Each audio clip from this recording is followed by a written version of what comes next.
I'm here today with Brandon Scott, baddest nerd on the planet. I got your nickname right this time, unlike a certain someone. World's baddest nerd. World's baddest nerd. What shit are you pulling with that? What other nicknames have you got? Mr. Matchroom, Spider-Man. Everyone's been calling you Spider-Man tonight. How are you feeling after your last fight? Oh, I feel ecstatic. It feels good to be back. You realise how mundane life is when you haven't got, when you haven't got what you love. I remember saying to myself before my fight, in the middle of training camp, I was like, look, I wish I just enjoyed my time doing the operation a bit more, when the time off, sucked the break in a bit more.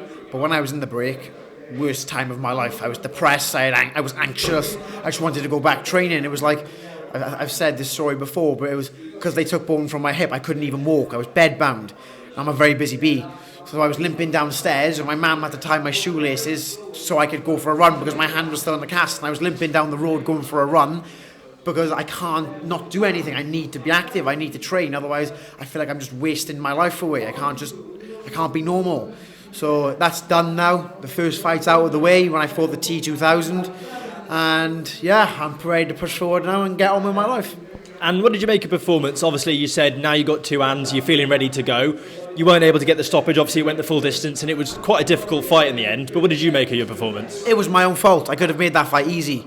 But obviously when I was telling everyone, wait till you see what I'm like with two hands, wait till you see what I'm like with two hands, I had in my mind I was going to knock that guy out. I was saying, you're having a freshly seasoned four-knuckle sandwich, boy. I was saying that to him. I was like, you're having it. And then I underestimated how tough he was. He was a very tough man. And I showed a lack of experience by... I was hurting him. Repeatedly, I was hurting him. But he kept recovering. And I was jumping on him, constantly loading up with every shot I was throwing. And then, by the time I realised he ain't going nowhere, I was breathing through my ass. So it's experience, it's learning. Sometimes a performance is about more than boxing well. I showed I can dig deep when I need to. I showed I got plenty of balls. I showed I'm not just someone who dresses up in costumes and likes to play boxing. I showed that I can grip when I need to. But I also learnt loads. Take away from boxing, I learnt loads about myself as well. I learnt that I can dig deep. I learnt that I never want to fight an Argentinian again. But this is all learning, and this is what people say with experience. Everyone wants to go in and get a first round knockout. And if I did, that would have been great, but I would have learnt anything. So when I be fighting for a title 5 years down the line, what if I'd rather it happen in this fight than a fight down the line? My first time losing a round as a professional.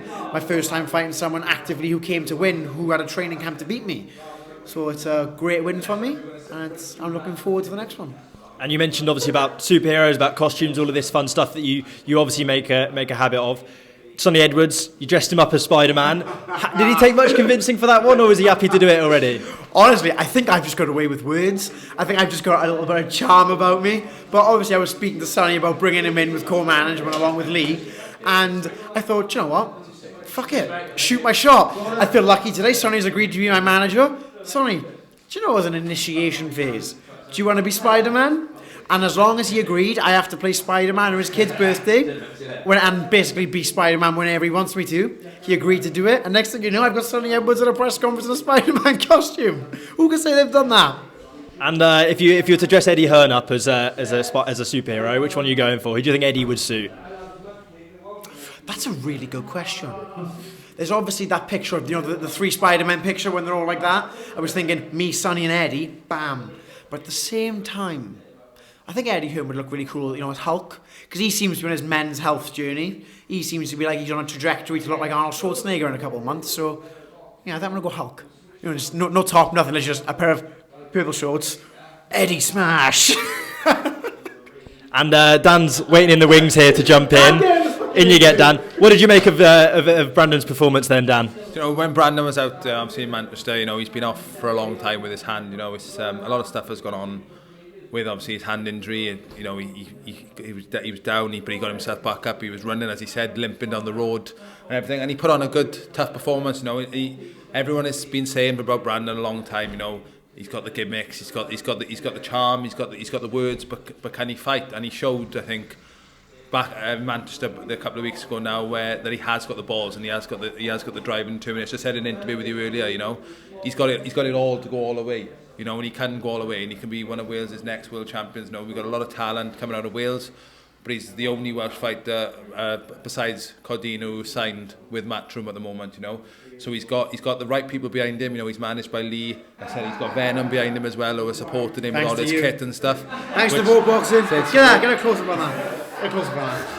Which we done for him, you know, but he's got all the right tools in the book now to get where he needs to get. You know, he's shown people who were questioning him, can he bite down in his gum shield and go the 6 rounds with a tough fighter who put it on you. Let's be honest, he give you as good as he got. You know, he was putting big shots in, and he got out there and he got the win, and he showed people he can do that. You know, so it's just onwards now for him. You know, hopefully he'll be back out June, July now, and then push on for bigger and better shots then in 6, 8, 10 title fights, isn't it? I'll tell you what, I thought I could speak well in front of the camera. You make me look nervous. Fair play. Daniel Francis have won the Eddie Hearn of Swansea, eh?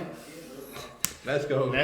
And Dan mentioned obviously belts, mentioned titles, and obviously world titles are a little while away now, I'm sure. But between then and now, are we looking at British? Are we looking belts to get you on that road towards the world title? We're just looking at wherever comes when. I said since my first ever interview, I've said I'm going to be a world champion. I have full faith in that. I have full faith in my ability. But how I get there is a different story. I know I need to move correctly. Like that last fight was a great learning step fight for me. It was a hard fight for a comeback fight. Still very early in my career, still very young. Coming back after nearly a year out of the ring is a very hard fight to take. But I want these steps now to put me in good stead for titles when they come. I don't know what titles I'll go for. That's down to my management team and Matchroom, down to the great people in the team I have behind me. That's what they're there for. They're there to benefit me in the best way they can. So whatever comes, it's going to end in the same destination anyway. Me in Vegas, blowing all my money in the casino with the world title with Dan. And how we get there, only time will tell. Only God knows that. So we'll just take it as it comes. Perfect, brilliant, thank you. Best of luck, Brendan. Team Punches Podcast, baby. Don't press end yet. Team Punches Podcast all the way. Whoosh.